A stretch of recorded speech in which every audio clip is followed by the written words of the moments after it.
नमस्कार दोस्तों, मैं डॉक्टर अरुण सिंह। मैं गैस्ट्रोएंटरोलॉजिस्ट हूँ बंसल हॉस्पिटल भोपाल में। तो आज हम बात करेंगे मल में खून आता है तो क्या वजह हो सकती है। तो कुछ लोग उसको मल बोलते होंगे, कुछ उसको पोटी बोलते हैं, टट्टी है, जो भी है आप बोलते हैं।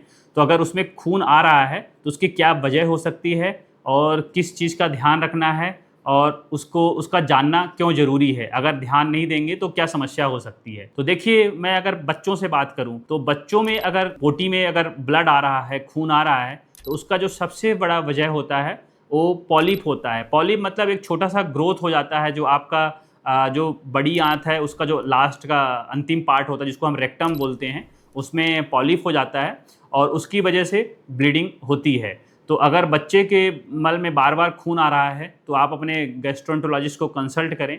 उसमें हम क्या होता है कि हम एक इंडोस्कोपी के थ्रू जांच करते हैं जिससे हमें पता चलता है, और अगर पॉलिप होता है तो उसको हम इंडोस्कोपी के थ्रू काट के बाहर निकाल देते हैं। और वो बहुत आसान, बहुत सिंपल प्रोसीजर है, उसमें कोई दिक्कत नहीं होती है। तो उसको, और नहीं तो अदरवाइज अगर ध्यान नहीं देंगे तो उसका धीरे धीरे खून रिसता रहेगा और खून की कमी होगी और उसकी वजह से बहुत सारी समस्याएं होती हैं। फिर उसके अलावा जो और कुछ वजह होते हैं, जो अधिक तो बच्चों के अलावा जो बड़े लोग होते हैं उनमें भी पॉलिप हो सकता है, लेकिन उनमें उसके अलावा कुछ और बीमारियां होती हैं जिनमें भी ये समस्या होती है। तो जैसे एक हो गया, हम उसको हेमरॉइड बोलते हैं, कुछ लोग उसको पाइल्स भी बोलते हैं और हिंदी में उसको बवासीर बोलते हैं। एक तो ये हो गया, दूसरा फीसर हो गया। ये दोनों चीज़ें जो होती हैं ये अधिकतर उनको होती हैं जिनको कब्ज की परेशानी रहती है, और उनको जब अपना मल पास करना होता है तो उसके लिए काफ़ी उनको जोर लगाना पड़ता है, स्ट्रेन करना पड़ता है। तो उसकी वजह से वो फिसर मतलब कट लग जाना टट्टी के रास्ते में। और पाइल्स मतलब जो वहाँ पर वेसल्स होती हैं नॉर्मल, जो जिनका काम होता है कुशन प्रोवाइड करना, वो फूल जाती हैं, उनकी वजह से आता है।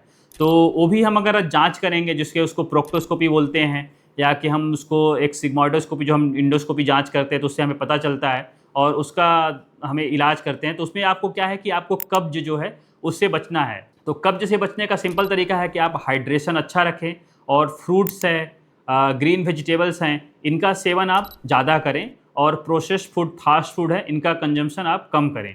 तो इससे क्या होगा कि आप कब्ज से बचेंगे। लेकिन अगर कुछ बीमारियां होती जैसे थायराइड है, किसी को शुगर है, कुछ और भी होती हैं, इनकी वजह से भी कब्ज होता है, तो फिर उसके लिए हम जांच करते हैं, हमें पता चलता है, उनको ट्रीट करना पड़ता है। तो कब्ज को हम ट्रीट कर सकते हैं, तो इससे आप फिशर और पाइल्स हैं, इनसे आप बच सकते हैं।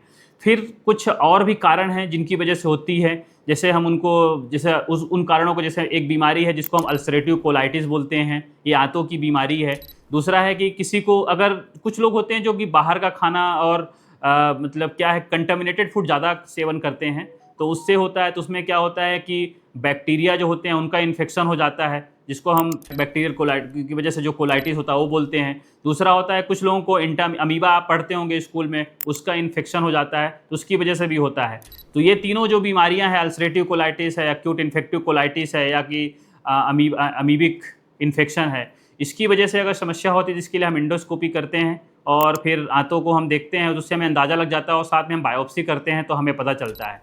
अब क्या है कि तीनों का इलाज अलग अलग होता है। जैसे अगर आपको अमीबा का इन्फेक्शन है तो उसका अलग के लिए मतलब हमारी दवाई है, होती है एंटीबायोटिक, जिसको हम यूज़ करते हैं, जो ठीक हो जाता है। बैक्टीरियल इन्फेक्शन है तो उसके लिए अलग एंटीबायोटिक हो जिसको हम यूज़ करते हैं। और अल्सरेटिव कोलाइटिस एक अलग टाइप की बीमारी है जिसमें मतलब कि आपकी आंतों में आपकी जो एंटीबॉडी हैं वो उसके खिलाफ बन जाती हैं और जो नुकसान पहुंचाती हैं।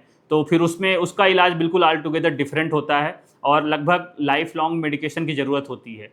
अब समस्या ये है कि अगर हमको ये बीमारियां पता नहीं चलेंगी तो आप सफ़र करेंगे, आपकी क्वालिटी ऑफ लाइफ सफ़र करेगी, आपको दस्त होंगे बार बार, और आपका हीमोग्लोबिन ड्रॉप होगा, जिससे आपको मतलब जो भी अनीमिया के लक्षण है, आपको सारी चिड़चिड़ा, थकावट, ये सारी समस्याएं होती हैं। तो इसलिए इनका जानना बहुत ज़रूरी होता है। तो जब भी आपको अगर मल के रास्ते में ब्लड आ रहा है तो आप उसको इग्नोर बिल्कुल भी ना करें, तुरंत चिकित्सक से मिलें। जो भी कारण होगा हम इंडोस्कोपी करेंगे और बहुत आसानी से इनको जाना जा सकता है, और इनका इलाज बहुत सिंपल है। ऐसा बिल्कुल भी नहीं है, हमारे बहुत सारे मरीज़ हैं जो अलग अलग थे, अल्सरेटिव कोलाइटिस है, वो सिंपल दवाइयों से भी बढ़िया, अगर उनका सेवन जो करते हैं, रेगुलर करते हैं, तो उनका सब अच्छा चल रहा है। जो अमीबा के थ्रू होते हैं उनका हम कुछ समय के लिए एंटीबायोटिक देते हैं जो बिल्कुल ठीक हो जाती है, उसमें कोई दिक्कत नहीं होती है।